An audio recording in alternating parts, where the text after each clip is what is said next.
दोस्तों, आज मैं आपको सुनाने जा रहा हूं एक बेहद भावुक और सुकून देने वाली कहानी जिसका नाम है पिता की परछाई।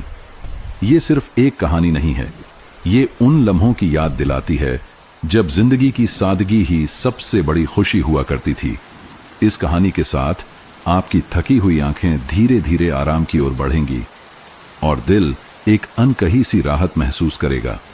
अगर आपको ऐसी ही प्यारी प्यारी नींद लाने वाली कहानियां सुनना अच्छा लगता है तो चैनल को जरूर सब्सक्राइब कीजिए, क्योंकि यहां हर 2 दिन में एक नई कहानी आपकी नींद को और भी मीठा बनाने आती है।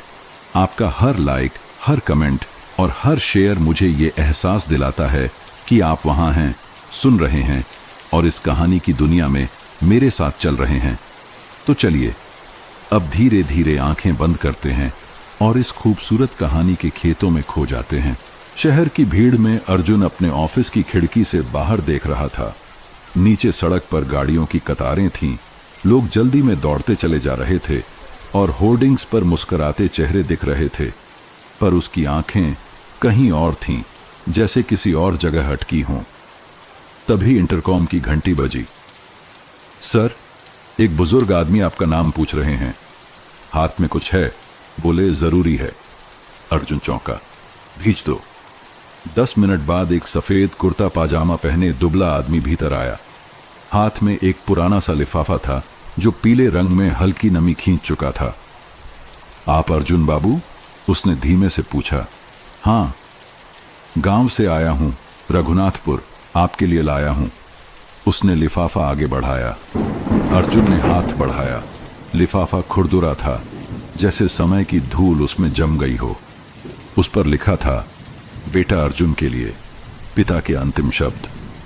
उसके हाथ रुक गए, जैसे किसी ने पीठ पर हाथ रख दिया हो, लेकिन वह वहां कोई नहीं था। खामोशियां जो बोलने लगीं। अर्जुन ऑफिस से सीधा घर नहीं गया। वह एक पार्क के बेंच पर बैठा रहा, देर तक, लिफाफा हाथ में लिए। यादें धीरे धीरे सिर उठाने लगीं। पिता की आवाज, जो कभी गर्मी में सिर पर टोपी पहनने को कहते थे, जो हमेशा खेत से लौटते वक्त अपने पैरों से मिट्टी झाड़ते थे और चुपचाप भीतर चले जाते थे। पिता से उसकी आखिरी बात शायद 8 साल पहले हुई थी। एक कड़वी बहस थी। पिता ने कहा था, तू शहर जाकर खुद को बड़ा समझता है, पर अपनी जड़ों को मत भूल। और अर्जुन ने जवाब दिया था, मुझे आपकी तरह खेतों में नहीं मरना है। उसके बाद मौन था, दोनों तरफ। पत्र के शब्द जब उसने लिफाफा खोला, उसमें एक कागज था, हल्के नीले रंग का, जैसे स्कूल की कॉपी का पन्ना। बेटा अर्जुन, तू दूर चला गया, शायद ठीक ही किया। मैं तुझे कभी रोक नहीं सका, न समझा सका कि खेत की मिट्टी में जो सुकून है वो शहर के कांच में नहीं होता। मैं तुझसे गुस्सा नहीं हूं, बस एक बात रह गई, तुझे गले लगाना, तेरी शादी देखना और तेरे बेटे के नाम में अपना नाम सुनना। अगर कभी लौटे तो मेरी चारपाई खाली मिलेगी और चप्पल वहीं पड़ी होगी, तू उन्हें मत हटा देना, वो इंतजार करती हैं। पिता। अर्जुन की आंखों में आंसू नहीं थे, बस हाथ कांप रहे थे, जैसे कोई बंद दरवाजा अचानक खुल गया हो और भीतर की धूल उड़ने लगी हो। वापसी का निर्णय अर्जुन ने उसी रात ट्रेन का टिकट बुक किया। रघुनाथपुर, बिहार। 8 साल बाद वह उस गांव लौट रहा था जहां उसका बचपन पला, जहां खेतों में धूप में पिता की पीठ झुकी रहती थी और जहां उसने पहली बार सपना देखा था कि वह कुछ बनेगा। अगली सुबह मां से फोन पर बस इतना कहा, मैं आ रहा हूं। रास्ते की स्मृतियां ट्रेन में खिड़की के बाहर खेतों की हरियाली थी, कभी कभी जलते हुए धूप से छटकते पेड़ और पगडंडी पर चलते लोग। अर्जुन उन चेहरों को देख रहा था और हर चेहरे में पिता की परछाई खोज रहा था। उसे याद आया कैसे पिता उसे कंधे पर बैठाकर मेले में ले जाते थे, कैसे बारिश में दोनों खेत में फिसल जाते और फिर हंसते थे, पर वह हंसी धीरे धीरे कम होती गई। पिता गंभीर हो गए और अर्जुन और जिद्दी। कभी कभी संबंध तकरार में नहीं टूटते, बल्कि चुप्पी में चुपचाप बिखर जाते हैं। गांव की दहलीज जब ट्रेन स्टेशन पर रुकी, अर्जुन ने पहला कदम जैसे किसी दूसरे समय में रखा। धूल भरी जमीन, चाय की दुकान पर रेडियो पर बजता पुराना गाना, बाबुल की दुआएं लेती जा, और टेम्पो ड्राइवर जो उसका नाम पहचान गया। अर्जुन भैया, रघुनाथपुर चलिए, चाचा के लिए आए हैं ना? अर्जुन ने बस सिर हिलाया। गांव के रास्ते में पेड़ अब और सूख चुके थे, तालाब छोटा लग रहा था और घर का दरवाजा अब भी वैसा ही था, बस रंग उतर गया था। दरवाजे पर मां बैठी थी, सफेद साड़ी में, बिना आंसुओं के, पर जैसे वर्षों की चुप्पी लिए। अंतिम दृश्य, अर्जुन ने चुपचाप घर के अंदर कदम रखा। कमरे के कोने में चारपाई थी, खाली। उसके बगल में एक जोड़ी टूटी चप्पल अब भी वहीं रखी थी, जैसे किसी ने वादा किया हो कि वह लौटेगा। वह फर्श पर बैठ गया, चप्पल के पास, हाथ से उन्हें छुआ और पहली बार बिना किसी शब्द के अपने पिता से बात की। मैं आ गया हूं बाबूजी। गांव की मिट्टी की गंध कुछ अलग होती है, नमी, धूल और किसी अनकहे अपनत्व की मिली जुली खुशबू, जैसे किसी ने वर्षों से संभाल कर रखी हो, किसी के लौटने का इंतजार करते हुए। अर्जुन जैसे ही पुराने घर की दहलीज पर पहुंचा, उसका पैर अनजाने में ठिठक गया। मां दरवाजे के पास बैठी थी, सिर पर सफेद साड़ी, पीठ झुकी हुई और आंखों में कोई सवाल नहीं, न शिकायत, जैसे सब देख चुकी हूं, सब सह चुकी हूं। वह उनके पास जाकर बैठ गया, चुपचाप। मां ने बस उसकी पीठ पर हाथ रखा, न रोई, न कुछ कहा। यही उनका तरीका था स्नेह जताने का, शब्दों से नहीं, स्पर्श से। पुराना आंगन, नई खामोशी, घर अब भी वैसा ही था जैसे छोड़ कर गया था। मिट्टी की दीवारें, खपड़ैल की छत और आंगन के बीचों बीच लगा आम का पेड़। लेकिन अब सब कुछ सूना था। दीवारें बात नहीं करती थीं और छत जैसे कुछ थामे रखने की कोशिश कर रही थी, पर खुद ही ढल रही थी। अर्जुन आंगन के कोने में जाकर खड़ा हो गया, जहां कभी वह और पिता मिलकर एक नल लगाए थे। आज वह नल सूखा था। उसके बगल में एक चारपाई पड़ी थी और ठीक नीचे वही चप्पल, जिस पर अब धूल की एक परत थी। घर के भीतर की आवाजें। अर्जुन घर के भीतर गया। हर कमरा किसी भूत की तरह खामोश था। दीवारों पर टंगे पुराने कैलेंडर अब भी जनवरी 2019 पर अटके थे। एक कोने में लकड़ी की संदूक पड़ी थी, जिसके ऊपर एक पंखा उलटा रखा था। एक संदूक खुला था, उसमें कुछ पुराने कपड़े, एक लोहे की थाली और एक फटी हुई डायरी थी। अर्जुन ने डायरी उठाई। पहले पन्ने पर नाम लिखा था, रामदीन सिंह, 1956। यही था उसके पिता का नाम। यादों की खिड़की, उस कमरे की खिड़की जो कभी खुलकर बाहर खेतों की ओर देखती थी, अब बंद थी। अर्जुन ने उसे धीरे से खोला। बाहर धूप खेतों में फैल रही थी और कोई किसान बैल जोत रहा था। वह पल भर को वहीं खड़ा रह गया। उसे वही दिन याद आया जब पिता सुबह 5 बजे उसे उठाकर खेत ले जाते थे। जब उसे आलस आता था, पिता उसकी नाक में ठंडी उंगली लगाते थे। उठ बेटा, सूरज तुझसे तेज निकला है। आज सूरज निकला था, पर पिता नहीं थे। गांव वाले और फुसफुसाहटें। अर्जुन दोपहर में गांव के चौराहे तक गया। वहां की चाय की दुकान अब भी थी। बलिया चाचा अब भी वही रद्दी अखबार पढ़ते थे और लड़के अब भी उसी पीपल के नीचे ताश खेलते थे। उसे देखकर कुछ लोग खड़े हो गए। कुछ ने झुककर नमस्ते की तो कुछ बस दूर से देखा। फुसफुसाहटें शुरू हो गईं। अर्जुन बाबू आ गए। कहते हैं बाप से नाता तोड़ लिया था, अब पछतावा लेकर लौटे हैं शायद। अर्जुन ने न कुछ कहा न मुस्कुराया। वह चाय का प्याला थामे बलिया चाचा के बगल में बैठ गया। कैसे हो बेटा? बलिया चाचा ने धीरे से पूछा। बाबूजी चले गए, मैं समय पर नहीं पहुंच सका, अर्जुन ने कहा। कभी कभी समय आता नहीं, बुला लेता है, चाचा ने जवाब दिया। शाम की परछाई। शाम होते होते घर में एक अजीब सी चुप्पी पसर गई थी। माँ पूजा की थाली लेकर तुलसी के पास खड़ी थी। हवा में धूप की हल्की खुशबू और बुझे हुए दिए की बाती से निकला धुआं था। अर्जुन आंगन में बैठ गया, वहीं जहां पिता अक्सर बैठते थे अपनी पुरानी रेडियो लेकर। अब रेडियो नहीं था, बस वो खाली चौकी थी और चप्पल। वह झुककर चप्पल को उठाने ही वाला था, पर रुक गया।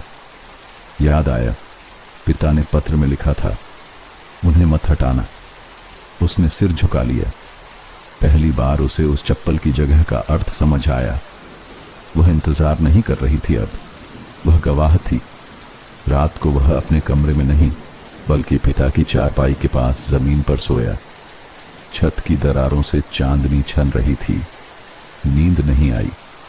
उसने मन ही मन कहा, बाबूजी, मैं वक्त पर नहीं लौटा, पर अब चला नहीं जाऊंगा। सुबह की पहली किरण जब छत की टूटी दरार से भीतर उतरी, अर्जुन की आंखें खुल गईं। उसके नीचे बिछा बोरा रात भर चुभता रहा था, लेकिन उसने पिता की चारपाई पर लेटना ठीक नहीं समझा। वह जगह अब भी किसी की थी, भले ही वह कोई अब वहां न हो। चारपाई की बगल में पड़ी थी वही टूटी फटी चप्पल। एक पट्टी आधी उखड़ी हुई थी और तलवे पर मां के हाथ से किया गया कभी का मरम्मत टिका हुआ था। सालों तक उस चप्पल को वह देखकर अनदेखा करता रहा था। आज पहली बार उसे देखने से बच नहीं सका। वह चप्पल जो चलती रही, अर्जुन ने चप्पल को हाथ में उठाया। मिट्टी जमी थी, पर एक गंध थी उसमें, खेत की, गाय के बाड़े की और पिता की मेहनत की। जब छोटा था, अर्जुन अक्सर बिना चप्पल के भाग जाता था और पिता पीछे से उसे अपनी ही चप्पल पहनाकर स्कूल भेजते थे। तू छोटा है, पैर नाजुक हैं, पिता कहते थे। आप नंगे क्यों चल रहे हैं? अर्जुन पूछता। तू चल रहा है, बस यही काफी है, वे मुस्कुराते। आज वही चप्पल खामोश थी, लेकिन अर्जुन को उनकी आवाज सुनाई दी। तू चल रहा है। चारपाई की तह में चारपाई की रस्सी ढीली हो गई थी, बांस की सलाखें चरमरा रही थीं। अर्जुन ने खुद से कहा, मैं इसे ठीक करवा दूं। फिर रुका, शायद इसे वैसा ही रहने देना ज्यादा सच्चा था। उसने झुककर चारपाई के नीचे झांका। वहां एक पुराना थैला था, धूल से सना हुआ। भीतर निकली कुछ चीजें, एक छोटा लोहे का हंसिया, एक लाल रजिस्टर जिसके पहले पन्ने पर पिता ने लिखा था खर्च का हिसाब, एक पुराना फोटो अर्जुन का कक्षा 3 की स्कूल ड्रेस में। वह तस्वीर अब मटमैली थी, किनारे मुड़े हुए, लेकिन उस पर उंगली से चिपका हल्का तेल का दाग था। शायद पिता हर बार इसे देखते वक्त सिर पर हाथ फेरते रहे हों। मन की पहली बातचीत, अर्जुन उस फोटो को सीने से लगाकर चारपाई के पास बैठ गया। उसने पहली बार भीतर से एक सवाल किया, बाबूजी, आपने कभी कुछ कहा क्यों नहीं? जवाब कहीं नहीं था, पर उसकी कल्पना में एक स्वर गूंजा, कहना आता तो तुझे जाने न देता, बस उम्मीद करता रहा कि तुझे खुद ही समझ आ जाए। अर्जुन की आंखें नम हो गईं। वर्षों की शिकायत जैसे पिघल रही थी। मां का मौन सहयोग। मां कमरे में आई। उनके हाथ में चाय का कप था। उन्होंने चुपचाप कप रखा और चली गईं। न पूछा न टोका, जैसे जानती हो कि बेटा आज किसी के साथ बातचीत में है। अर्जुन ने मां को जाते हुए देखा। सोचने लगा, इन दोनों की दुनिया कितनी चुप रही। कोई बहस नहीं, कोई शोर नहीं, पर अंदर कितना कुछ होता रहा। सांझ की बात शाम को अर्जुन चारपाई पर बैठा, पहले झिझकते हुए, फिर थोड़ी देर टिककर। हवा चल रही थी, आम का पेड़ सरसराने लगा था। वह धीरे धीरे बोलने लगा, किसी को सुनाए बिना, लेकिन किसी को सुनाकर। आपको मालूम है बाबूजी, मैं पहली बार प्रमोशन से ज्यादा दुख में हूं। वो खबर लाया था आपको बताने, लेकिन आप सुनने नहीं हैं। अब मैं किसे बताऊं कि मैंने क्या पाया और क्या खोया। थोड़ी देर चुप रहा, फिर हंस दिया, एक सूखी हंसी। शायद आप अभी भी यही हैं और सुन रहे हैं। अंत में बचे 2 निशान। रात होते होते चारपाई की रस्सी पर उसकी उंगलियां थिरकने लगीं। चप्पल अब भी जमीन पर थी, वही जगह, वही मुद्रा। अर्जुन ने पहली बार महसूस किया कि कोई कहीं नहीं गया है। वह बस अब चीजों में, जगहों में और खामोशियों में छिप गया है। पिता चले गए, पर चप्पल अब भी वहीं थी, चारपाई अब भी उन्हीं की थी और अर्जुन अब उन्हीं से पहली बार जुड़ने लगा था। रात की हवा में कुछ अलग था, जैसे अतीत किसी खिड़की से झांक रहा हो। अर्जुन आंगन में देर तक बैठा रहा, एक टुकुर टुकुर देखता आसमान जहां सितारे कुछ ज्यादा पास लग रहे थे। मां ने कहा, तेरे बाबूजी की संदूकची वहीं कमरे के कोने में है, हाथ मत खुरच लेना, पुरानी है। अर्जुन उठकर भीतर गया। संदूकची लोहे की थी, काली पड़ चुकी, ताले पर जंग थी पर टूटा नहीं था। उसने कंधे से धक्का मारा, ढक्कन कर्र की आवाज के साथ खुला। भीतर एक अलग ही दुनिया थी। धूल, धागे और दस्तावेज, सबसे ऊपर एक पुराना गमछा था, वहीं लाल सफेद जिसे बाबूजी गर्मी में सिर पर बांधते थे। नीचे कुछ रसीदें, गांव के बैंक की पासबुक, सरकारी कागज और एक बंडल धागे से बंधा हुआ। अर्जुन ने वह बंडल उठाया। उसमें कई कागज थे, कुछ पोस्ट कार्ड, कुछ फटे हुए सफेद पन्ने, कुछ पीले होकर कुरकुरा हो चुके। उनके ऊपर लिखा था बेटा अर्जुन के लिए। कुछ पर तारीखें थीं, 1 जनवरी 2016, 12 जून 2018, 19 नवंबर 2020 और कुछ बिल्कुल बिना तारीख के, जैसे शब्द समय से परे थे। पहला पत्र, तेरी चुप्पी भी जवाब है। बेटा अर्जुन, जब तू पिछली बार आया था, तेरी आंखों में एक दूरी थी। मैं बोल न सका, तू सुनना न चाहता था। तेरी चुप्पी भी जवाब थी और मैंने मान लिया। तेरे जाने के बाद तेरा स्कूल बैग बहुत दिन तक वहीं टंगा रहा। मां ने कहा, उसे नीचे रख दूं? मैंने कहा, रहने दे, शायद फिर टिफिन वहीं टंगा मिले कभी। तू नहीं आया बेटा, पर मैंने इंतजार नहीं छोड़ा। दूसरा पत्र, मैंने सीखा अकेला रहना। अर्जुन, तू जब से गया, माँ तो लोगों से बात कर लेती है, पर मैं नहीं कर पाया। मैंने सीखा अकेला रहना, खेत में खुद बोना, खुद काटना, खुद ही थक कर घर लौट आना। कभी सोचता हूँ तुझे बताऊं कि मैं अब भी तेरी नौकरी की खबर अखबारों से पढ़ता हूँ। गांव का लड़का बड़ा अफसर बन गया है, ये बात सीने में फूल की तरह रहती है, लेकिन तुझे ये बताना नहीं आता मुझे। हर पिता को बोलना नहीं आता बेटा, कुछ बस देखना जानते हैं। तीसरा पत्र, क्या तेरे बेटे में मेरा नाम होगा? पता नहीं तू कभी ये पढ़ेगा या नहीं, पर यह बात लिखे बिना नहीं रह सकता। तेरे बेटे का नाम क्या रखेगा अर्जुन? उसमें मेरा नाम होगा। शायद तू ये सवाल गलत माने, पर मुझे लगता है नाम में कोई नहीं मरता, कोई रह जाता है। अगर तेरे बेटे में राम या दीन या रामदीन रहे तो मैं कहीं नहीं जाऊंगा। अर्जुन की प्रतिक्रिया। अर्जुन एक एक पत्र को पढ़ता गया, जैसे किसी अनदेखे अनबोले रिश्ते को पहली बार पहचान रहा हो। उसकी आंखें अब गीली थीं। वह नहीं रोया, वह भीगा। हर शब्द उसके अंदर उतर रहा था, जैसे कोई मिट्टी के नीचे दबा बीज अचानक अंकुर बन जाए। चिट्ठियां जो कभी भेजी नहीं गईं, कुछ पत्रों पर डाक टिकट नहीं थे। साफ था पिता ने कभी उन्हें भेजा ही नहीं। क्यों? शायद डर था कि अर्जुन पढ़ेगा नहीं, या पढ़कर भी समझेगा नहीं, या फिर शायद यह उनका तरीका था बातें कहने का, खुद से, उस बेटे से जो लौटकर कभी पूछेगा, आपने कभी कुछ कहा क्यों नहीं।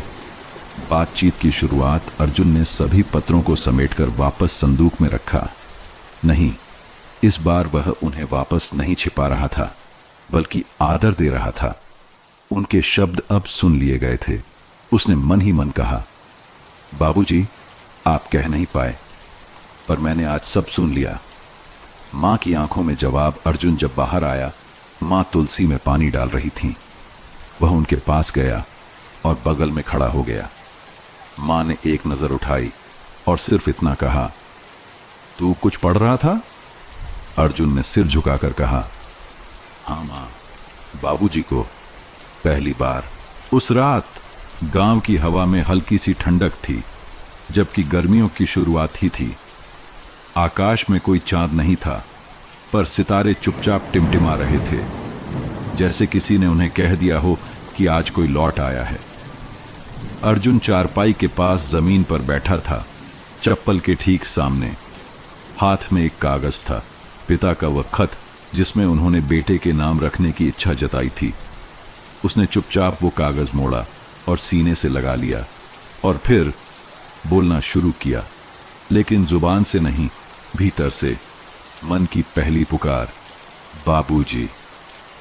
ये शब्द उसने बहुत सालों बाद दोहराए, बिना गुस्से, बिना ताने, एकदम धीरे, जैसे डर हो कि आवाज कहीं टूट ना जाए।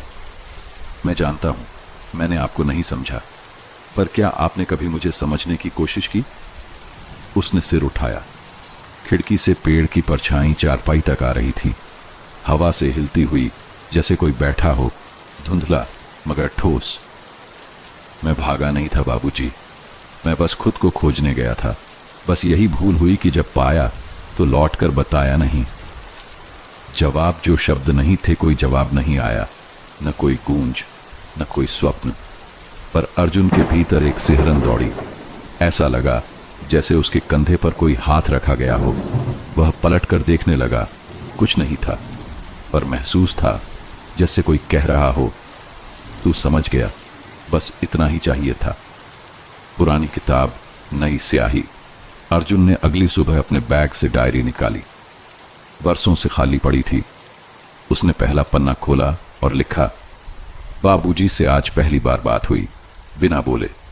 फिर रुककर अगली लाइन लिखी, अब मैं उनकी भाषा समझने लगा हूं, खामोशी की भाषा।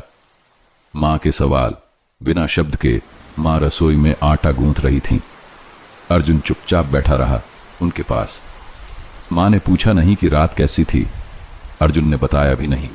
पर जब मां ने रोटी तवे पर रखी और उसकी ओर बढ़ाई, वह गरम रोटी टूटी नहीं थी, झुकी नहीं थी, बस नरम थी। वो रोटी जैसे कह रही थी, अब सब ठीक है। आंगन में टहलकदमी शाम को अर्जुन आंगन में टहलने लगा, वहां जहां कभी बाबूजी घूमा करते थे, छड़ी हाथ में लेकर। उसने वही चाल पकड़ने की कोशिश की, सीधी, धीमी, पर दृढ़। हर कदम पर वह सोचता, क्या बाबूजी ऐसे चलते थे? और हर बार मन से एक जवाब आता, अब तू चल रहा है। सवाल जो अब सवाल नहीं रहे, क्यों नहीं बोले?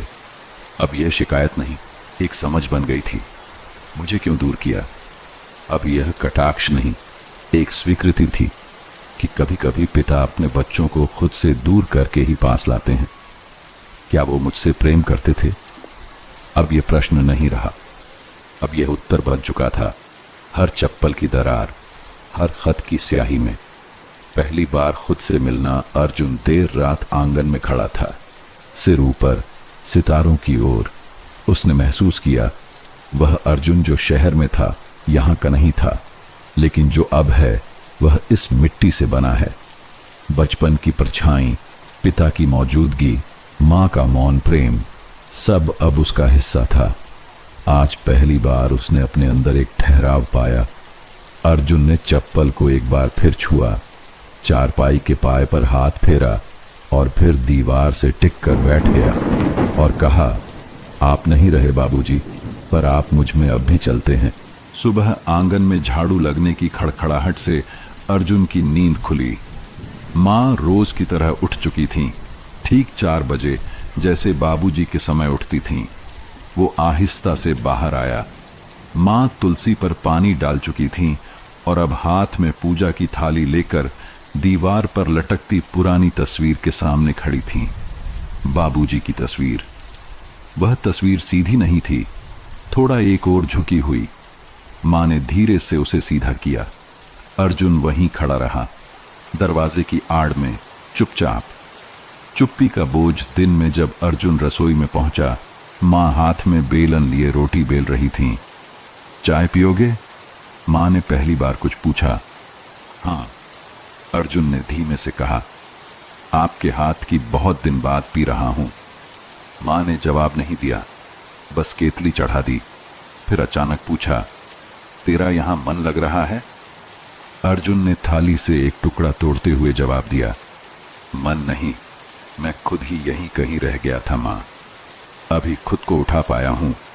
मां ने पहली बार उसकी ओर देखा, सीधी नजर से। उनकी आंखें ठहरी हुई थीं, पर उनमें आंसू नहीं थे।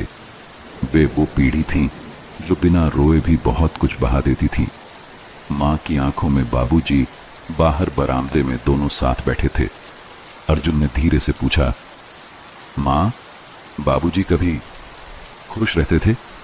मां ने चप्पल ठीक करते हुए कहा, खुश रहना आता नहीं था उन्हें, बस चैन से रहते थे। जब तू घर में होता था तो उन्होंने कभी कहा क्यों नहीं?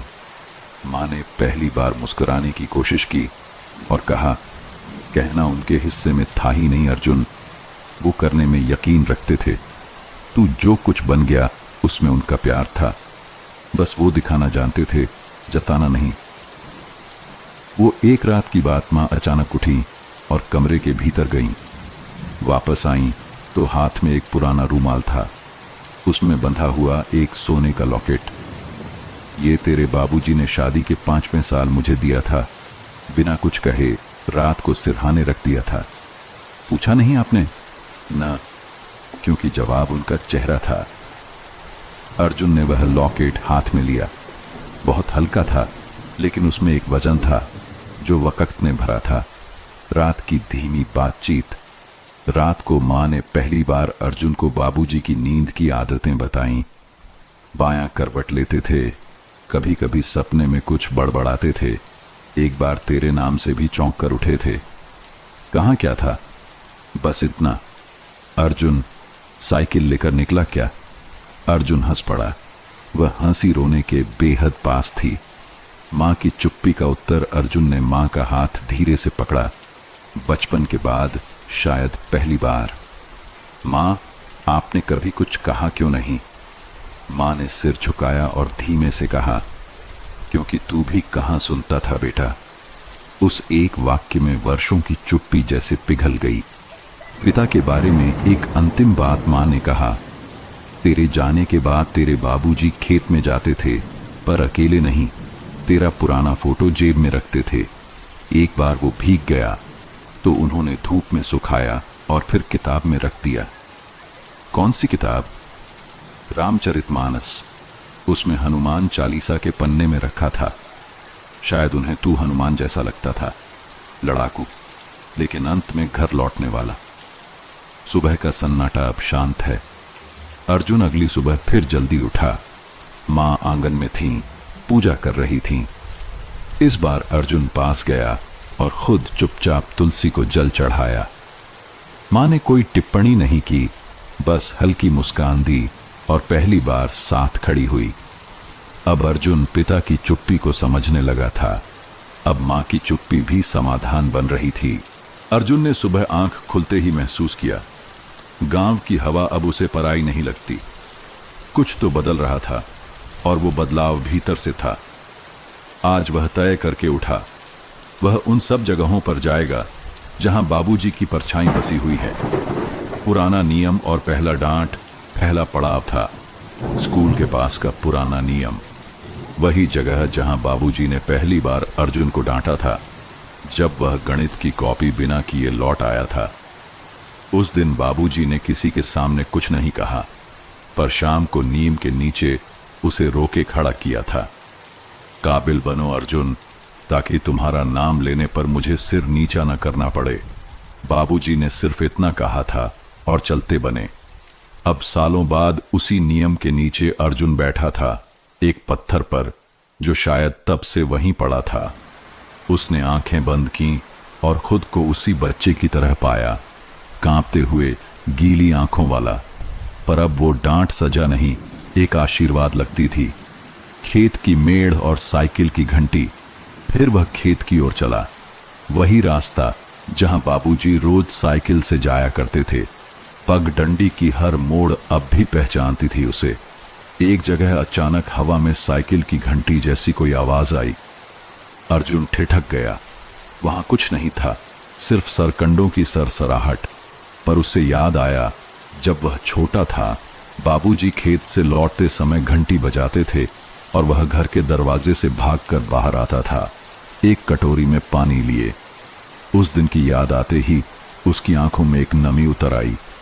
बिना किसी शोर के तालाब का पत्थर और पिता का इंतजार। गांव का तालाब अब भी वैसा ही था, बस कुछ और अकेला। अर्जुन उसी पत्थर पर बैठा, जहां वह बाबूजी का इंतजार करता था जब वे गांव की पंचायत में होते थे। वो पत्थर अब भी गर्म था, जैसे धूप में इंतजार अब भी जारी है। अर्जुन ने देखा तालाब का पानी स्थिर था और उसमें झुकी उसकी परछाई भी। उसे यूं लगा जैसे बाबूजी की परछाई उसके साथ बैठी हो, कुछ न कहती हुई पर सब समझती हुई। वो धूल भरी गली और दौड़ता बचपन अर्जुन अंत में उस गली में पहुंचा जहां वह बाबूजी के साथ बाजार जाता था। उसे याद आया बाबूजी धीमे धीमे चलते और वह आगे आगे भागता हुआ कभी कभी पीछे मुड़कर देखता कि बाबूजी आ रहे हैं या नहीं। आज वह खुद उस गली से गुजर रहा था, अकेला, धीमे कदमों से। इस बार वह पीछे मुड़ा तो देखा कोई नहीं था, पर उसके मन में एक हल्का सा एहसास जागा। अब उसे पीछे देखने की जरूरत नहीं, बाबूजी उसके साथ हैं। पार की समझ शाम तक वह घर लौटा तो उसके चेहरे पर थकान नहीं थी, बल्कि एक शांति थी जिसे उसने पहले कभी महसूस नहीं किया। माँ ने देखा बेटे की आंखों में कुछ बदल गया है। उसने धीरे से पूछा, कहाँ गए थे? अर्जुन बोला, जहां बाबूजी अब भी रहते हैं, हर मोड़ पर, हर पेड़ की छांव में, हर पगडंडी पर। रात को पिता से बात, रात को चारपाई पर लेटते हुए अर्जुन ने पहली बार खुद से कहा, बाबूजी आप कहीं गए नहीं, आप तो वहीं हो जहां मैं कभी ठीक से देख नहीं पाया था। अब देख रहा हूं, अब समझ रहा हूं। अब अर्जुन का मन तैयार था उस अंतिम पड़ाव के लिए। चिता की राख जहां ठंडी हो चुकी थी, पर सवाल अब भी गर्म थे। अर्जुन आज पहली बार गांव में ऐसे घूम रहा था जैसे वो किसी गुम हुई चीज को ढूंढ रहा हो, और वह चीज थी अपने पिता का सच। बचपन में उसे बाबूजी सख्त लगे, चुप और हमेशा दूर दूर से आदेश देने वाले, पर क्या वह सच्चाई थी या सिर्फ एक अधूरी नजर? पहलवान ताऊ का आंगन गांव की चौपाल पर अर्जुन की नजर पुराने पहलवान ताऊ पर पड़ी, जो बाबूजी के बचपन के दोस्त थे। ओ अर्जुन, चल इधर बैठ, बड़ा आदमी बन गया रे तू। ताऊ ने अपनी बूढ़ी हंसी में ताकत भरकर कहा। चाय आई तो बात भी खुली। तेरा बाबू बड़ा सीधा था, पर रीढ़ की हड्डी जैसा। पंचायत में जब लोग डरते थे बोलने से, वो बोलता था, अपने हक के लिए, दूसरों के लिए भी। अर्जुन चुपचाप सुनता रहा। पर हां, ताऊ ने चाय का घूंट लेकर जोड़ा। वो अपने जज्बात कभी कह नहीं पाया। उसकी मोहब्बत काम में और खामोशी में छुपी रहती थी। राजू हलवाई की दुकान। राजू, जो अब भी वही मिठाई की दुकान चलाता था, अर्जुन को देख खुशी से बोला, तेरे बाबूजी तो बस पूछ लेते थे, बेटे के लिए बर्फी दे देना, और फिर चुपचाप मुस्कुरा देते। तेरी साइकिल पंचर हो जाए तो सुबह उसे पंप करके रखते। तुझसे कभी नहीं कहे, बस तू देखता और सोचता, शायद कोई और कर गया। अर्जुन को लगा जैसे उसकी आंखों के सामने कोई पुरानी फिल्म चल रही हो, जिसमें वो खुद भी था, लेकिन देख नहीं पाया था। गांव की चौपाल की फुसफुसाहट। अर्जुन जब गया तो गांव की चौपाल पर कुछ बुजुर्ग बातें कर रहे थे। बड़ी तकलीफ में रहा, पर बेटे को पढ़ाना नहीं छोड़ा। खुद पुरानी चप्पल में चलता रहा, बस अर्जुन को अच्छे जूते दिलाए थे शहर से। कभी किसी से उधार नहीं लिया, पर किसी को खाली नहीं लौटाया। अर्जुन पास आकर बैठा। कोई बात नहीं हुई, पर एक बुजुर्ग ने उसका कंधा थपथपाया। बेटा, जब हम चले जाएंगे ना, तब भी तेरा बाबू याद रहेगा, अपने काम से, अपने उसूल से। माँ की चुप्पी। एक बार फिर शाम को घर लौटकर माँ रसोई में थी, आटा गूंथती हुई, पर चुप। अर्जुन ने पूछा, अम्मा, बाबूजी कभी तुम्हें कुछ कहा था मेरे बारे में? माँ ने हाथ रोक दी। थोड़ी देर बाद बोली, कहा नहीं, पर रात को उठकर तुझे कमरे में देखकर मुस्कुराते थे। मैं देखती थी, फिर आंगन में जाकर अकेले बैठ जाते। कभी कभी बुदबुदाते थे, कहीं मुझ जैसा न बन जाए। एक गांठ जो खुलने लगी। रात को चारपाई पर लेटे अर्जुन को पहली बार लगा कि जो गांठ वह अब तक अपने दिल में पाले था, वह अब खुलने लगी है। पिता गलत नहीं थे, वो बस अलग थे। वो न बोलते थे न जताते, पर वो रहते थे हर जगह। उनकी परछाई कभी पीछा नहीं छोड़ती थी, क्योंकि वो उसकी छाया नहीं, उसकी जड़ थे। और अब बस एक बात बाकी थी। जहां सब कुछ खत्म होता है, वहीं से कुछ नया शुरू होता है। चिता की राख, जहां कोई नहीं होता पर सब कुछ होता है। सवाल, उत्तर और मौन की गहराई। गांव से बाहर पीपल के पीछे वही जगह थी जहां साल भर पहले बाबूजी की चिता जली थी। न कोई निशान बचा था, न धुआं, बस मिट्टी कुछ और स्याह थी। अर्जुन अकेले आया था, किसी को साथ नहीं लाया, क्योंकि यह संवाद किसी और के लिए नहीं था। चुप राख और चलती सांस, वह वहीं बैठ गया, बिना चादर, बिना आसन, मिट्टी पर। हथेलियों से जमीन को छुआ, जैसे कोई बीती गर्मी अभी भी वहां हो। फिर आंखें बंद कर लीं और पहली बार उसने कहा, मन ही मन, बाबूजी, मैं आपसे नाराज नहीं हूं। मैं बस आपसे दूर था और आप मुझसे। आपने जो कुछ नहीं कहा, वही मेरे अंदर गूंजता रहा सालों से। अब समझ आता है आप मेरी चुप्पी में क्यों रहते हैं, क्योंकि आप खुद एक चुप कविता थे। राख के बीच पिता की आवाज कुछ नहीं हुआ, फिर भी सब कुछ हुआ। हवा चली धीमे, और कहीं भीतर से एक स्वर आया, न शब्दों में न भाषा में, पर अर्जुन ने उसे सुना। बेटा, तू बड़ा हो गया है। अब तू जानता है कि प्यार कभी जाहिर नहीं होता, वो बस रहता है। मैंने तुझे नहीं छुआ शायद, पर मेरी हर थकान तुझ में उतरती रही। अब जब तू यहाँ आया है, मैं नहीं हूँ, फिर भी हूँ। बेटे का पहला नमस्ते। अर्जुन ने पहली बार दोनों हाथ जोड़े, बाबूजी के नाम के लिए, जो अब सिर्फ एक नाम नहीं रहा। उसने मिट्टी उठाई, माथे से लगाई, जैसे वही उसका अंतिम और पहला आशीर्वाद था। फिर बहुत देर तक वह वहीं बैठा रहा। शाम ढल गई, सूरज उतर गया। घर की ओर वापसी जब लौटा तो दरवाजे पर मां खड़ी थीं। उसके चेहरे पर सवाल नहीं थे, बस एक देखना था। सब कह आए? मां ने पूछा। अर्जुन सिर झुकाकर बोला, नहीं अम्मा, पहली बार कुछ कह पाया हूं। अब पिता की परछाई नहीं डराती रात को। जब वह कमरे में लेटा तो चारपाई की खाली जगह अब उसे चुभी नहीं। अब वह जानता था वहां कोई नहीं है, पर उसका अभाव भी अब डराता नहीं, क्योंकि अब बाबूजी सिर्फ एक याद नहीं, वह उसकी छाया नहीं, उसका हिस्सा बन चुके थे। गांव की सुबह अब पहले जैसी नहीं लगती थी। पंछियों की आवाज में कुछ जाना पहचाना था। खपरेल की छांव में बैठा अर्जुन चुपचाप देख रहा था। खेत, आम के पेड़ और वह रास्ता जो स्कूल की ओर जाता था।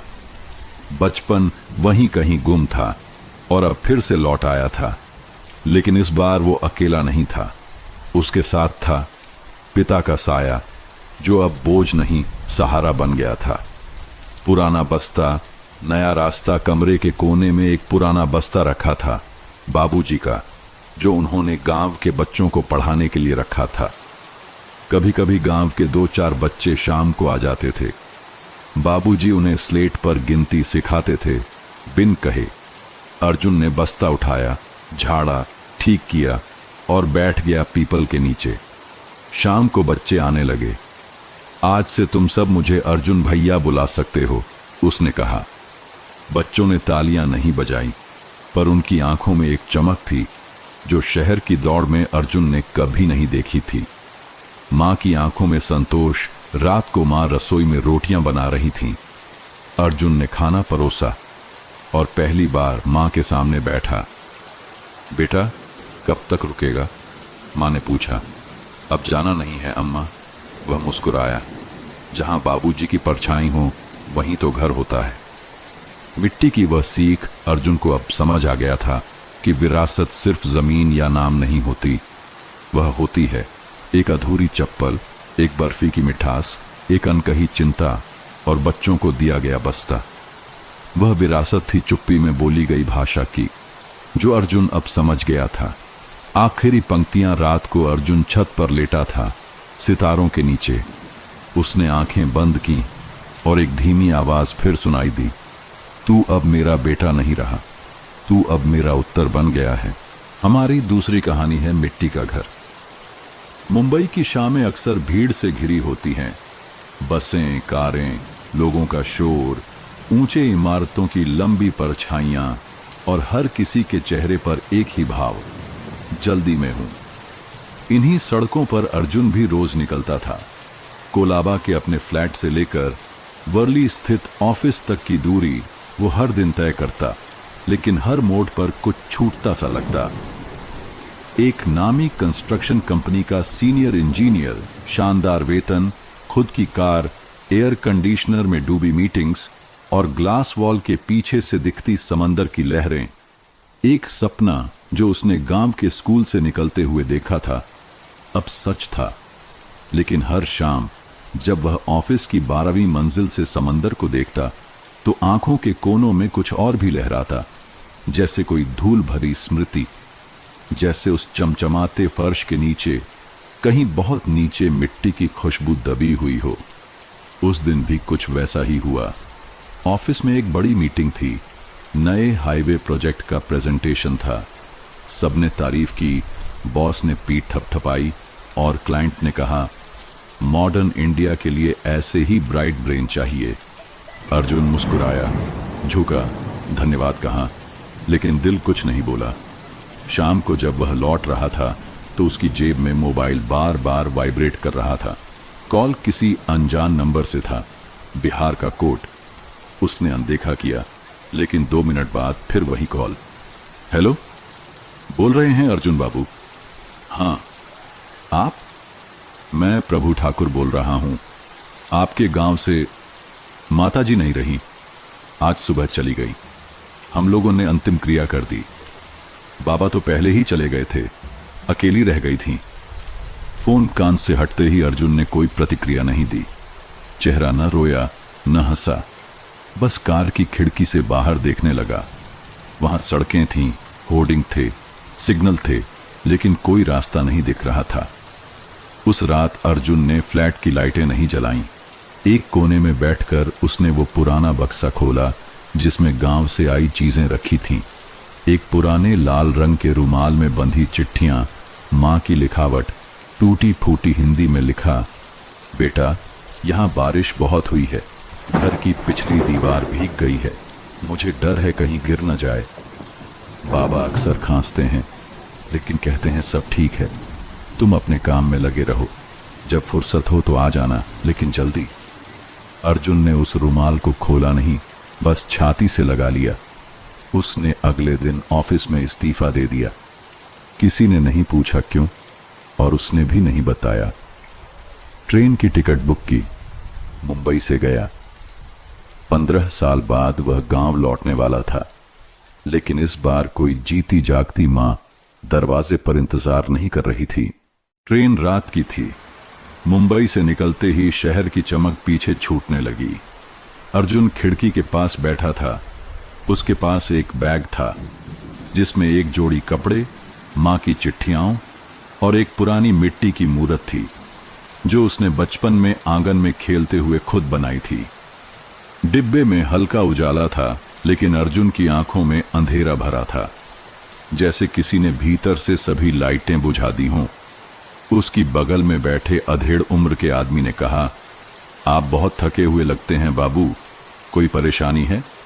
अर्जुन ने बिना देखे जवाब दिया, मां चली गई। आदमी चुप हो गया, फिर धीमे से बोला, जब मां जाती है ना, आदमी अपने आप से छोटा हो जाता है। ट्रेन हिचकोले खा रही थी, जैसे समय खुद को दोहरा रहा हो। अर्जुन की यादों की ट्रेन पीछे चलने लगी। स्कूल का वो दिन जब उसने पहली बार मां को चिट्ठी लिखना सिखाया था। कैसे मां आपका बेटा अर्जुन को आपका अर्जुन बेटा लिख देती थी। मां ने कभी फोन चलाना नहीं सीखा, लेकिन चिट्ठियां लिखना कभी नहीं छोड़ा। हर 2 महीने में एक चिट्ठी, कभी फसल की बात, कभी बकरी के बच्चों की, कभी बाबा की तबीयत का जिक्र। लेकिन पिछले साल से चिट्ठियां बंद हो गई थीं।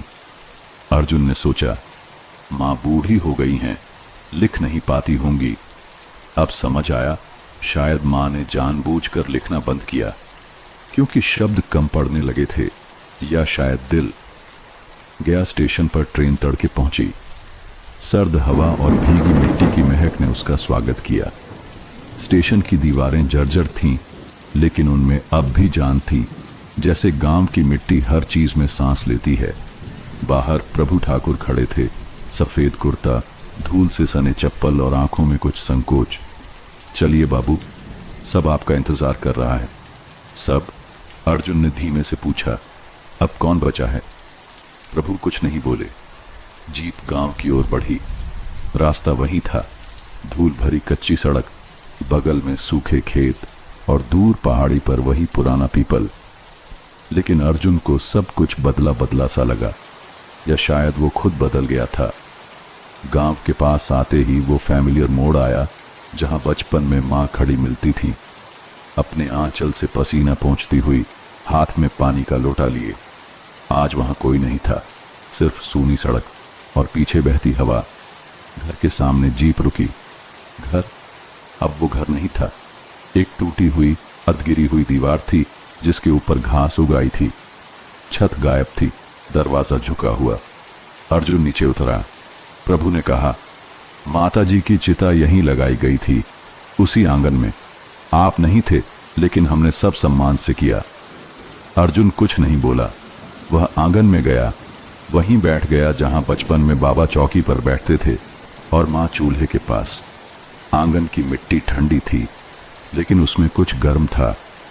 एक स्मृति, एक सांस, एक बचे हुए आंसू की गर्मी। उसने आंखें बंद की। उसे मां की आवाज सुनाई दी, तू आ गया बेटा। अर्जुन देर तक आंगन में बैठा रहा।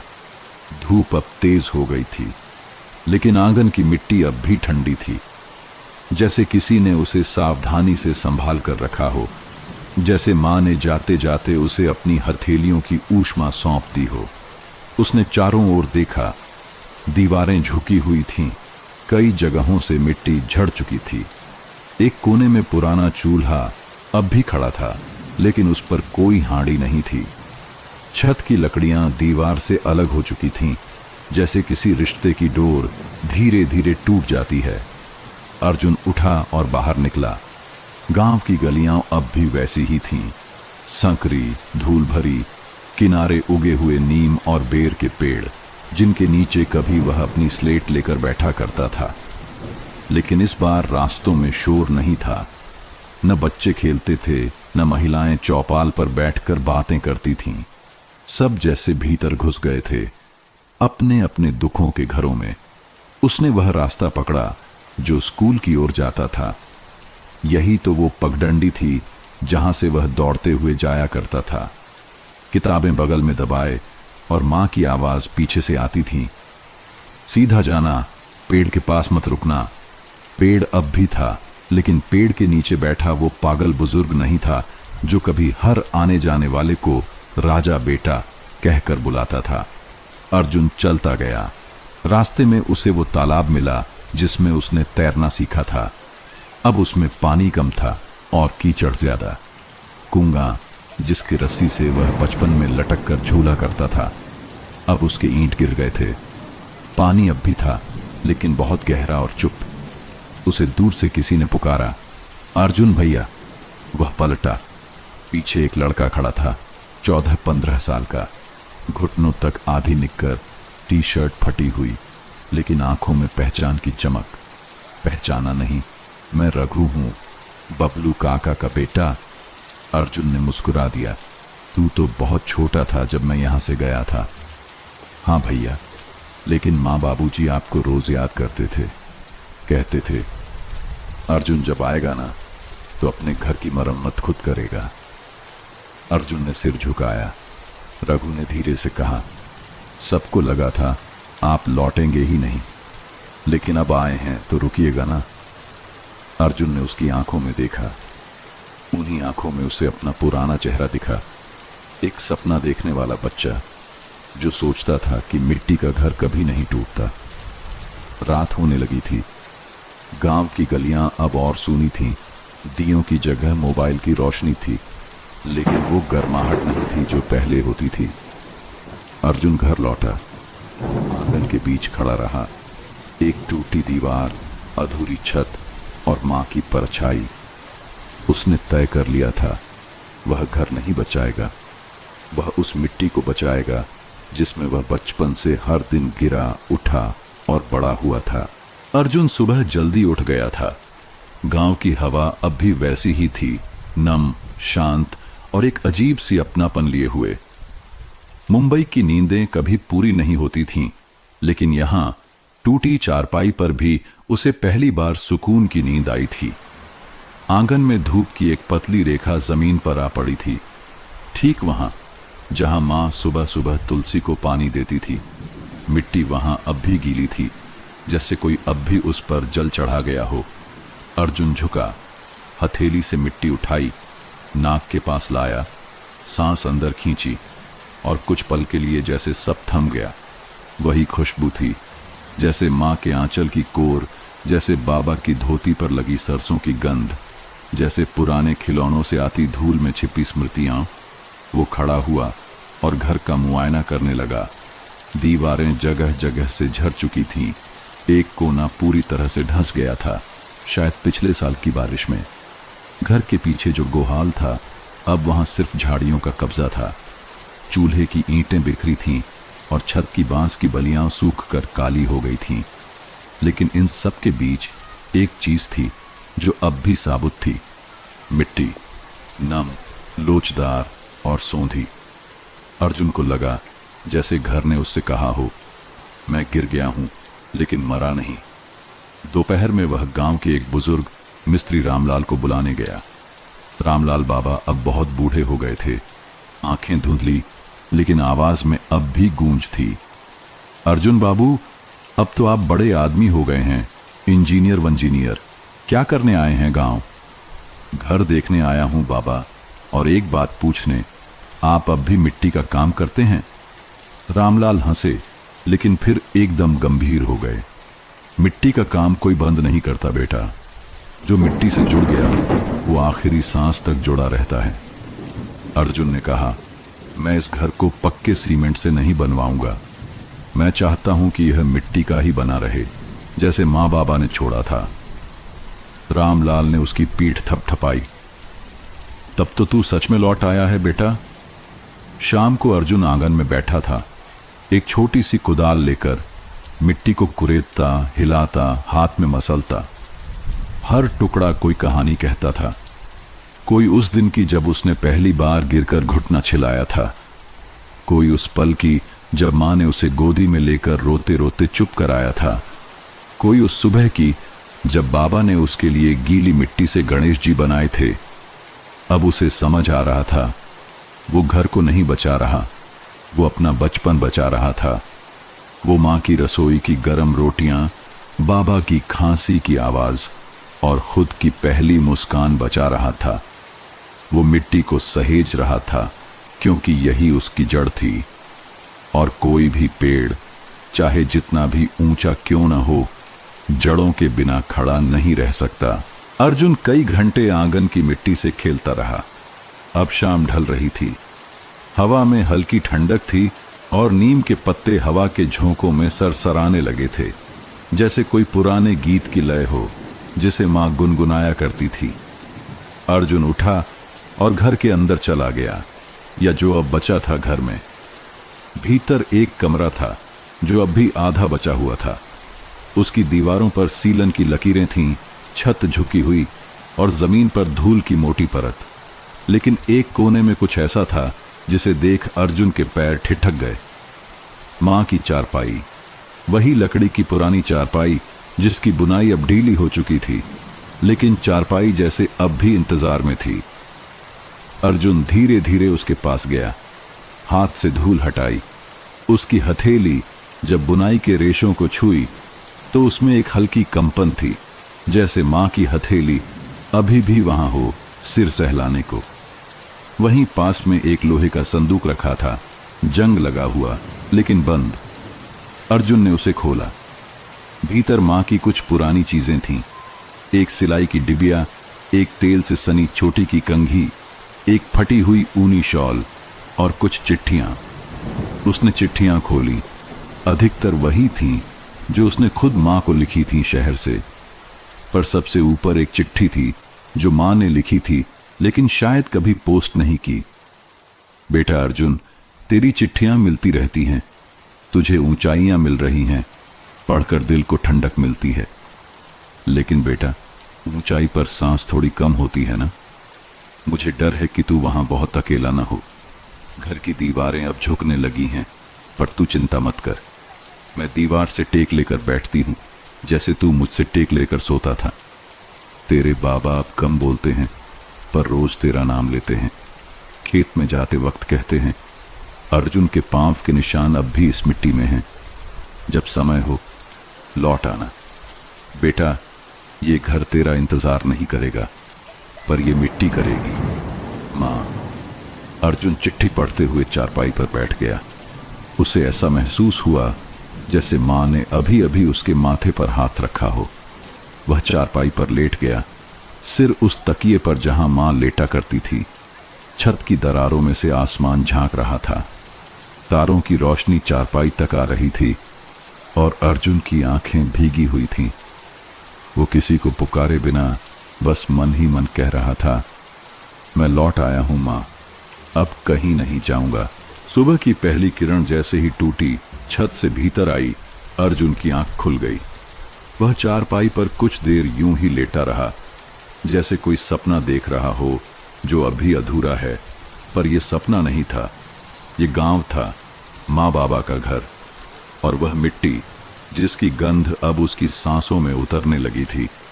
उसने चारपाई से उठते हुए दीवार पर टंगे उस छोटे आईने में खुद को देखा।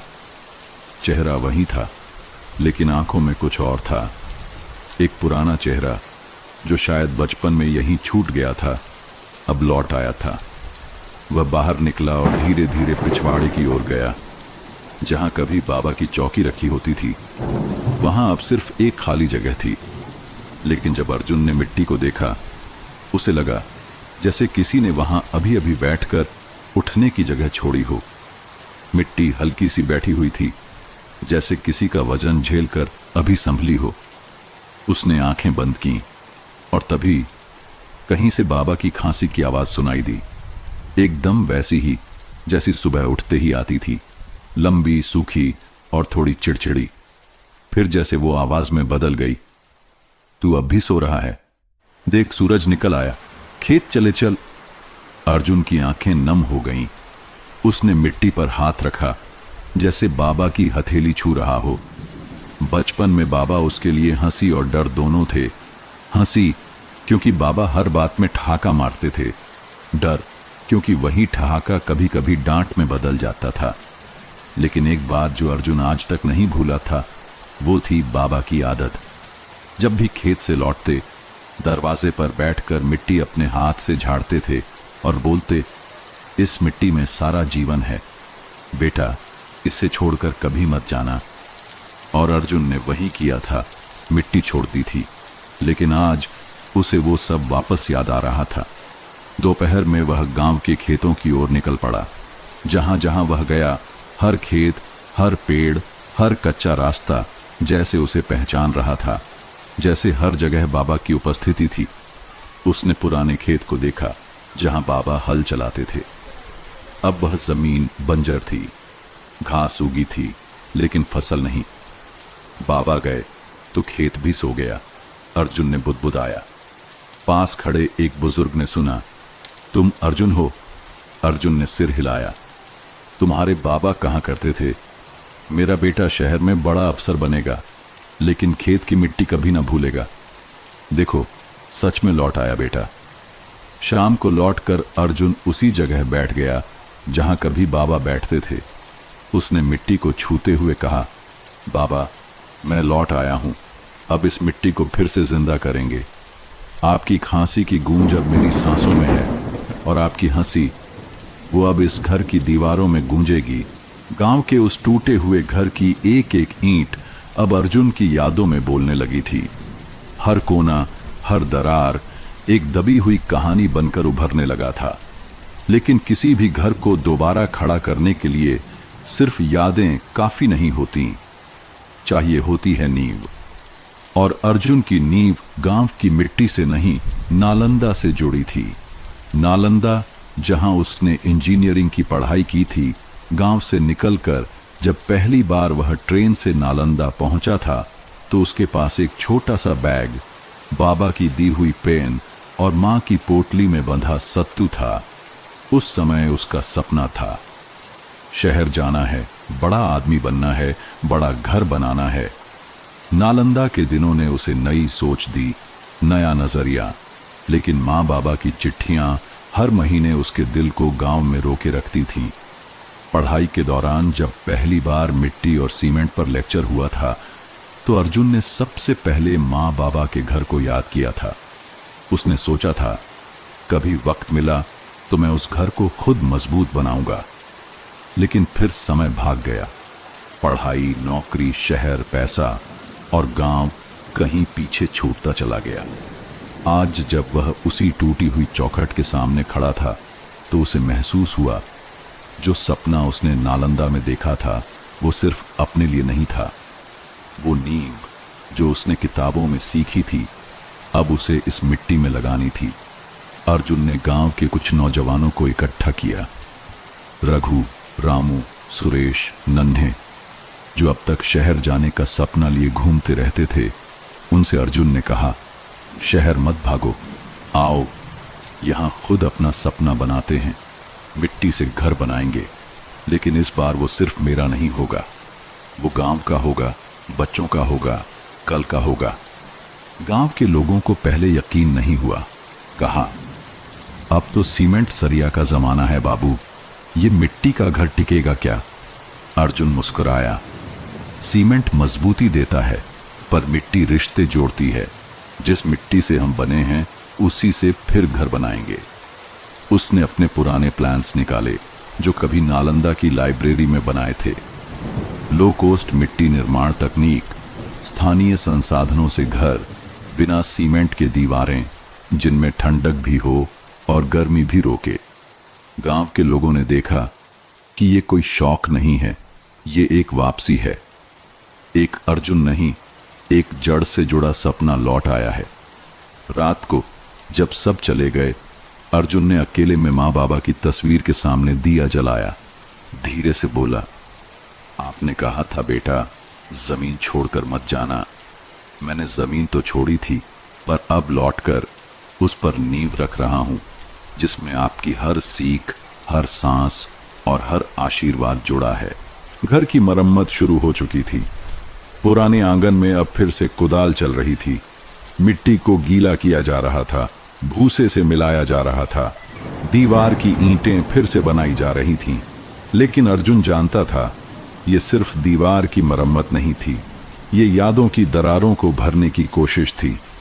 उस दिन दोपहर में वह आंगन के एक कोने में बैठा था, जहां कभी मां तुलसी को पानी दिया करती थी, वहीं जहां बाबा बैठकर सरसों की सफाई करते थे, और वहीं जहां बचपन में वह खुद बैठकर स्कूल का काम किया करता था। पर आज उस आंगन में एक दरार थी। मिट्टी फटी हुई थी, जैसे किसी ने भीतर से कोई बात दबाई हो जो अब बाहर आ रही हो। अर्जुन ने धीरे से दरार को छुआ। वह दरार सीधी जमीन में नहीं थी, वह उसकी यादों में थी। उसे याद आया वो दिन जब उसने पहली बार मां से बहस की थी। उसने गुस्से में कहा था, मां, आप कुछ नहीं जानती, मैं इस गांव से निकलना चाहता हूं। मां चुप रही थी, केवल आंगन में बैठकर बुनाई करती रही। वहीं बैठकर बाबा ने बस एक बात कही थी, जिस दिन तेरे पांव तले की जमीन खोद देगा शहर, तू खुद लौटेगा इस आंगन की मिट्टी को ढूंढने। अर्जुन ने तब गुस्से में पैर पटका था, और शायद उसी दिन ये दरार पड़ी थी। आज जब वह उस दरार को देख रहा था तो लगा जैसे वो बचपन की रूठी हुई आवाज अब भी उसी में गूंज रही है। वह कुदाल लाया और धीरे धीरे उस दरार को भरने लगा। धीरे धीरे एक एक मुट्ठी मिट्टी से। पास बैठा रघु बोला, भैया, इस दरार को छोड़ देते तो क्या होता, दीवार से थोड़ी जुड़ी है। अर्जुन मुस्कुराया, ये दरार घर में नहीं, मुझ में थी रघु, इसे भरना जरूरी है। शाम को जब दीवारें गीली थीं और आंगन में मिट्टी की महक हवा में थी, अर्जुन ने मां की चारपाई वहां रखवाई। अब वह रोज वहां बैठता था जहां कभी मां बैठती थी, जहां बाबा ने पहली बार उसका नाम पट्टी पर लिखा था। रात को वह एक बार फिर अकेले बैठा। आंगन में चुप्पी थी। तारों की हल्की रोशनी टूटे छप्पर से अंदर आ रही थी और दीवार पर वो दरार अब नहीं थी। अर्जुन ने जमीन पर हाथ रखा, एकदम वहां जहां दरार थी। फिर उसने आंखें मूंद ली और मन ही मन कहा, मां, बाबा, मैंने कोशिश की है, वो दरार अब मिट्टी से भर गई है, पर जो आपकी कमी थी वो कभी नहीं भरेगी। गांव में जैसे जैसे अर्जुन का घर बन रहा था, मिट्टी से, भूसे से, बांस से, वैसे वैसे लोगों की निगाहें भी बदलने लगी थीं। किसी को उत्सुकता थी, किसी को संदेह, और बहुतों को बस यही था कहना, अरे, बड़ा इंजीनियर होकर मिट्टी से घर बना रहा है, शहर में कांच के महल बनते हैं, और ये गांव की चाय की दुकान पर बातें चलती, बड़ा बाबू लौटा है, लेकिन सोच कुछ उलटी है। इतनी पढ़ाई लिखाई करके फिर वही मिट्टी गाड़ा, सीमेंट छोड़ दिया। कह रहा है मिट्टी से जुड़ना है, पर कौन जुड़ता है अब भाई? अर्जुन जब भी वहां से गुजरता सब चुप हो जाते और पीठ पीछे वही पुराना सवाल उठता, गांव वाले क्या कहेंगे? एक दिन अर्जुन सुबह मिट्टी गूंथ रहा था। रघु और उसके दोस्त मदद कर रहे थे। तभी गांव के मुखिया हरिप्रसाद सिंह आंगन में आ गए। अर्जुन बाबू, नमस्कार। एक बात पूछनी थी। आप इतने बड़े इंजीनियर हो तो पक्का घर क्यों नहीं बनवाते? ये सब क्या तमाशा है? अर्जुन ने हाथ धोए, धीरे से मुस्कुराया। मुखिया जी, पक्का घर मजबूती देता है, पर मिट्टी का घर माँ बाप की याद देता है। मैं वो नहीं छोड़ सकता। मुखिया बोले, पर समाज क्या सोचेगा? लोग कहेंगे आप में अक्ल नहीं। अर्जुन ने एक पल सोचा और कहा, अगर लोग सोचें कि मैं पागल हूं तो मैं खुश हूं, क्योंकि ये पागलपन मुझे माँ की रसोई में ले जाता है, बाबा की हंसी में बिठाता है और उस मिट्टी में सुलाता है जहां मेरी पहली चीख गूंजी थी। मुखिया कुछ नहीं बोले, सिर्फ सिर हिलाया और चुपचाप चले गए। रघु हंसा। भैया, अब तो मुखिया जी भी सोच में पड़ गए। अर्जुन भी हंसा, लेकिन उसकी हंसी में कोई घमंड नहीं था। वो जानता था जिस रास्ते पर वह चल रहा है वहां ताज नहीं मिलते, मिट्टी लगती है, धूल उड़ती है, लेकिन जब पैर रखते हो तो जमीन थरथराती नहीं, संभालती है। उसी शाम गांव का एक बूढ़ा आदमी आया, हाथ में एक फटी चादर, कमर झुकी हुई। बबुआ, तुम अपने घर के लिए जो कर रहे हो ना, वही मेरी बहू भी करना चाहती थी, पर घर वालों ने हंस दिया। आज देख रहा हूं किसी ने वो सपना सच कर दिखाया। उसने जेब से एक छोटा गणेश जी का मिट्टी का रूप निकाला। ये तुम्हारे लिए है, मिट्टी का भगवान मिट्टी के घर में रहे। अर्जुन ने वो प्रतिमा दोनों हाथों से ली। उसने देखा गांव वालों की बातों में अब केवल सवाल नहीं, थोड़ी श्रद्धा भी शामिल होने लगी थी। रात को वह आंगन में बैठा। उसने मिट्टी में एक छोटी गहरी जगह खोदी, वहां गणेश जी की प्रतिमा रखी, दिया जलाया। धीरे धीरे हवा में खुशबू फैलने लगी, मिट्टी, घी और आस्था की। और उसने मन ही मन कहा, गांव वाले क्या कहेंगे? अब इससे फर्क नहीं पड़ता। अब सवाल ये है, मैं क्या कहूंगा जब इस मिट्टी से फिर जुड़ जाऊंगा। अब घर की दीवारें आधी खड़ी हो चुकी थीं। भीतर से कच्चे कमरे की गंध आने लगी थी, वही गंध जो माँ के पिसे मसालों से, बाबा के धूप जलाने से और बरसात की पहली बूंदों से बनती थी। अर्जुन रोज सुबह जल्दी उठता, नंगे पैर आंगन की मिट्टी में चलता और एक एक ईंट को अपनी निगरानी में जमवाता। वह बार बार दीवार छूता, मिट्टी को परखता। रघु ने पूछा, भैया, आप इंजीनियर होकर भी सब खुद क्यों देख रहे हो? अर्जुन ने मुस्कुराकर जवाब दिया, क्योंकि ये घर नक्शे से नहीं, यादों से बन रहा है। इसमें हर दीवार में मेरी माँ की हंसी है, हर कोने में बाबा की चुप्पी। इसे अगर मैं नहीं संभालूंगा तो कौन संभालेगा? एक दिन दीवार में एक दरार फिर दिखी।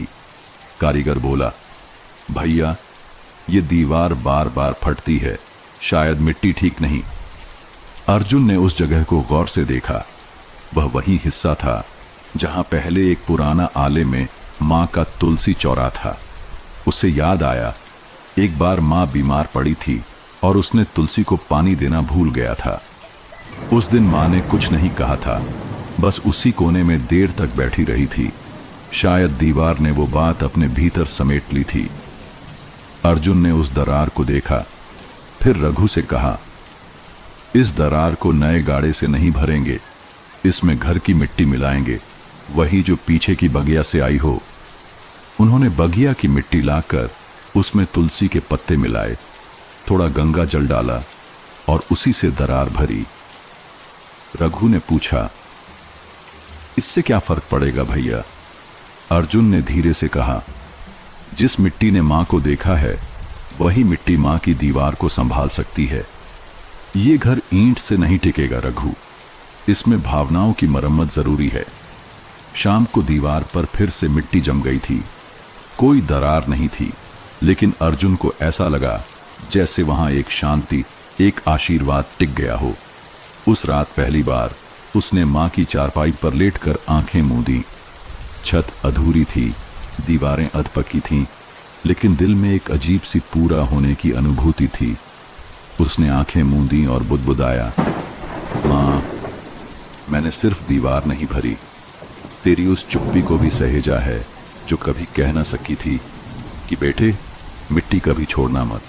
घर बनकर तैयार नहीं हुआ था, लेकिन उसका ढांचा अब खड़ा था। 4 दीवारें, खुला आंगन, बांस की छत और कोनों में पुराने जमाने की गंध। गांव के बच्चे अब वहां खेलने लगे थे। कभी रघु की बहन वहां गुड्डे गुड़िया सजाती, कभी कोई बिल्ली चुपचाप खाट पर चढ़ जाती और कभी कभी तो 2-3 बूढ़े वहां बैठकर धूप में ताश खेलते। अर्जुन चुपचाप देखता रहता। ये घर अब सांस लेने लगा था। उसने दीवारों पर कोई रंग नहीं कराया था, बस वहां हल्के हाथों से गोबर मिट्टी का लेप चढ़ाया और कुछ कोनों में मां के पुराने चित्र रखे। फ्रेम नहीं थे, पर तस्वीरें थीं। मां हाथ में परात लिए मुस्कुरा रही थीं। बाबा खाट पर बैठे रेडियो सुनते हुए दिखते थे। एक शाम अर्जुन आंगन में बैठा था। रघु ने पूछा, भैया, अब आगे क्या, यहीं रहोगे? अर्जुन मुस्कुराया, नहीं रघु, यहीं जीऊंगा, पर वही काम करूंगा जो शहर में करता था। बस फर्क इतना है कि अब मैं गांव की मिट्टी से इमारतें सोचूंगा। रघु चौंका, मतलब मैं गांव के लिए इंजीनियरिंग लाऊंगा, लेकिन अपने तरीके से। कच्चे घर जो गर्मियों में ठंडे रहे, जिनमें बरसातों में भी शांति हो और जिनमें कोई मां अकेली न हो। अर्जुन ने अपने लैपटॉप में कुछ डिजाइन दिखाए। मिट्टी के घर, बांस की छतें, सौर ऊर्जा से रोशनी, बारिश के पानी को संजोने की प्रणाली। रघु अवाक था, भैया, ये सब यहीं होगा? हाँ, अर्जुन बोला, शहर से सीखकर गांव लौटने का मतलब यही है, कच्चे घरों में भी पक्के सपने सजाना। अब गांव वालों की बातें बदल गई थीं। देखो, अर्जुन बाबू का घर अब मिसाल बन रहा है। कहते हैं अगला पंचायत भवन भी वही डिजाइन करेगा। और वो जो नई बहू आई है ना, वो भी कह रही थी, हम भी ऐसा ही घर चाहेंगे। अर्जुन के घर के आगे अब एक छोटी सी तख्ती टंगी थी, मिट्टी का घर, मां की याद में। लोग रुकते, पढ़ते और बिना कुछ कहे आगे बढ़ जाते। लेकिन अर्जुन जानता था, अब जो पगडंडी वह बना रहा है, वो सिर्फ घर तक नहीं जाती, वो गांव के भविष्य की ओर खुलती है। गांव के बीचों बीच एक पुराना कुआं था। कभी वह पूरे टोले की प्यास बुझाता था, अब वर्षों से सूखा पड़ा था। किनारे पर झाड़ियां उग आई थीं और गांव के बच्चे उसके पास भी नहीं जाते थे।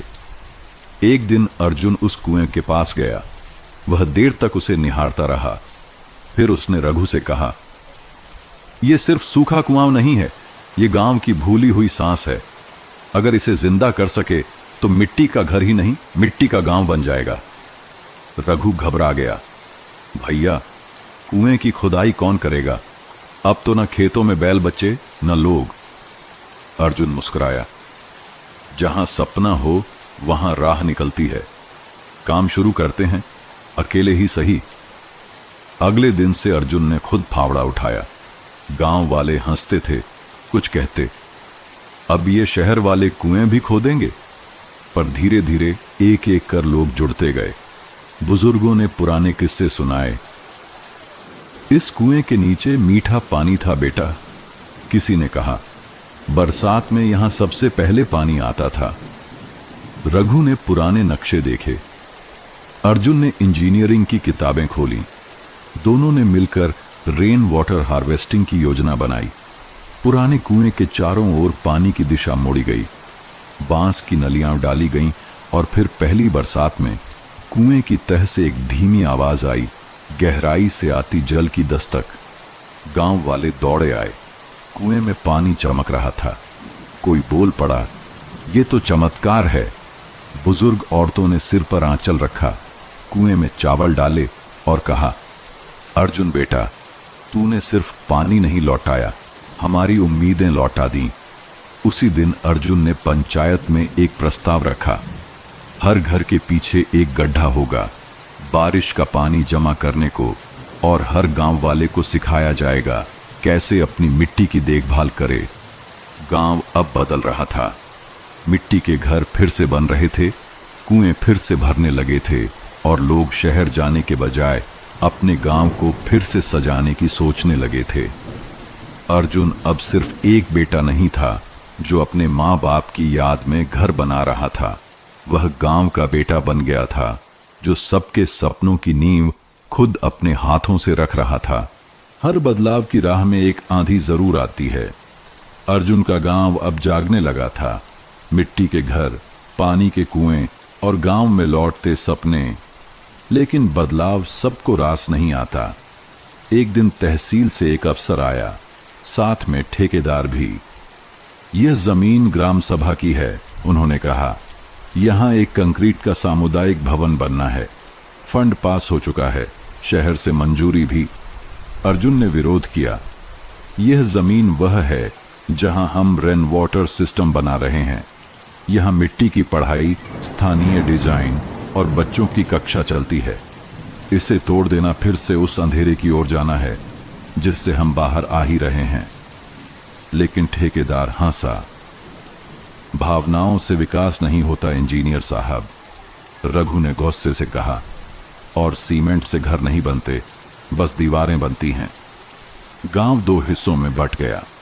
कुछ लोग सरकारी योजना के पक्ष में थे।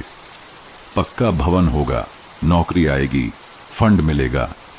कुछ लोग अर्जुन के साथ खड़े थे। हमारे बच्चों को यह मिट्टी समझनी है, कंक्रीट नहीं। अर्जुन ने हार नहीं मानी। उसने सबूत जुटाए। रेन वाटर सिस्टम के फायदे, मिट्टी से बने घरों की ऊर्जा दक्षता, पुरानी जमीन की मान्यता। लेकिन सबसे असरदार था उसका एक भाषण जो उसने गांव के बीच दीवार पर खड़े होकर दिया। मैं यहां एक मिट्टी का घर बनाने नहीं आया था। मैं आया था उस खुशबू को बचाने जो मेरी माँ के हाथ से आती थी जब वो चूल्हे पर रोटियां सेंकती थीं। मैं आया था उस मिट्टी को बचाने जो मेरे पांवों में लगती थी जब मैं नंगे पांव खेलता था। अगर आप चाहें तो इस जमीन पर दीवारें बना लें, लेकिन याद रखिए, जहां सपनों की नींव मिट्टी में होती है वहां दीवारें नहीं, घर बनते हैं। अगले दिन गांव के बुजुर्ग, महिलाएं और बच्चे सामूहिक रूप से जमीन के चारों ओर बैठ गए। उन्होंने सरकार से कहा, अगर यहां इमारत बनेगी तो हम पहले हटाए जाएं।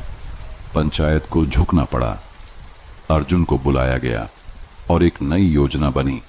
सरकारी भवन अब गांव के दूसरे कोने में बनेगा और मिट्टी केंद्र वहीं रहेगा, जैसे दो धड़कनों वाला एक दिल। उस दिन गांव में पहली बार मिट्टी के दियों की प्रदर्शनी लगी।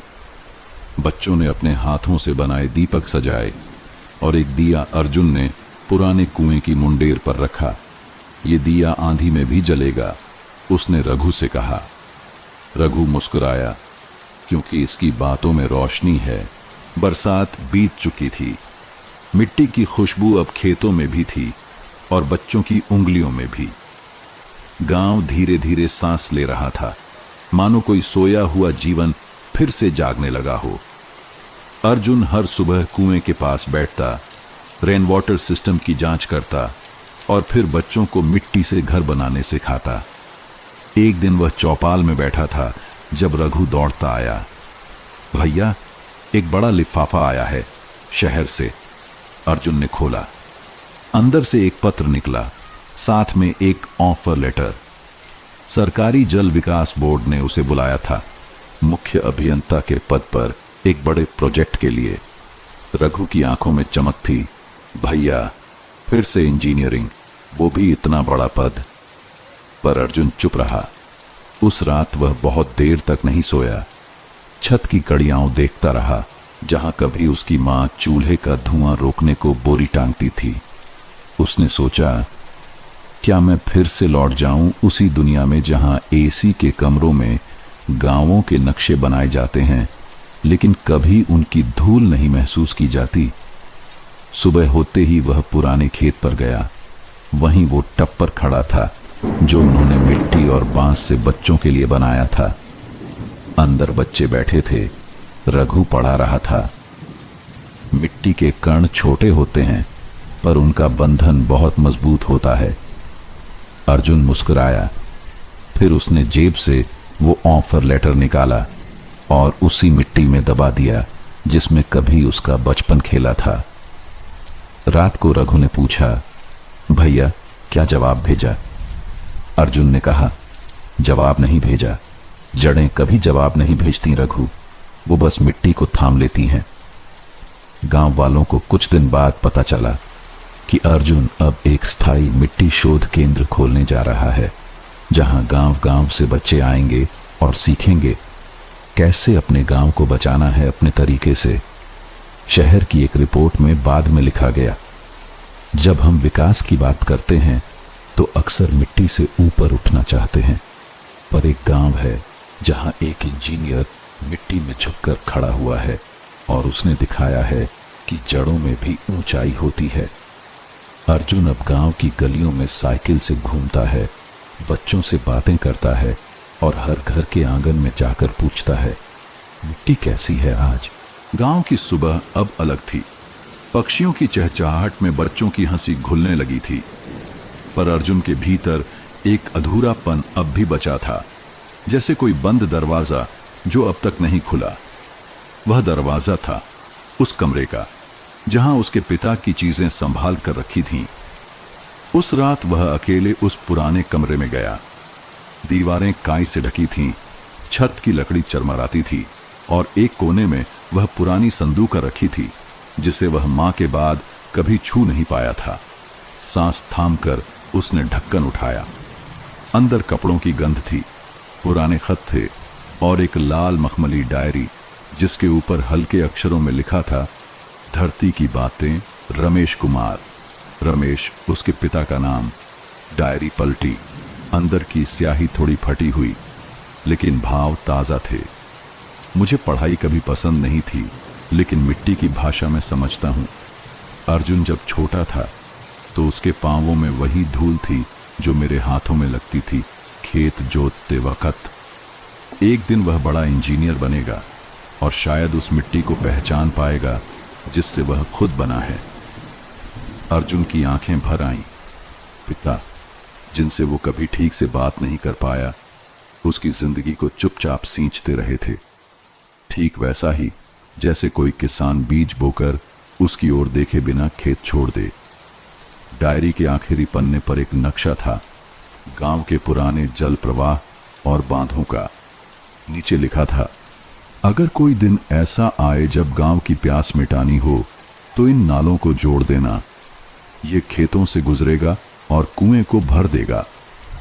अर्जुन देर रात तक बैठा रहा, पिता की लिखावट को हाथों से छूता रहा, मानो अब वो पहली बार उन्हें जान रहा हो। अगली सुबह अर्जुन ने गांव वालों को बुलाया। एक और काम बाकी है, उसने कहा।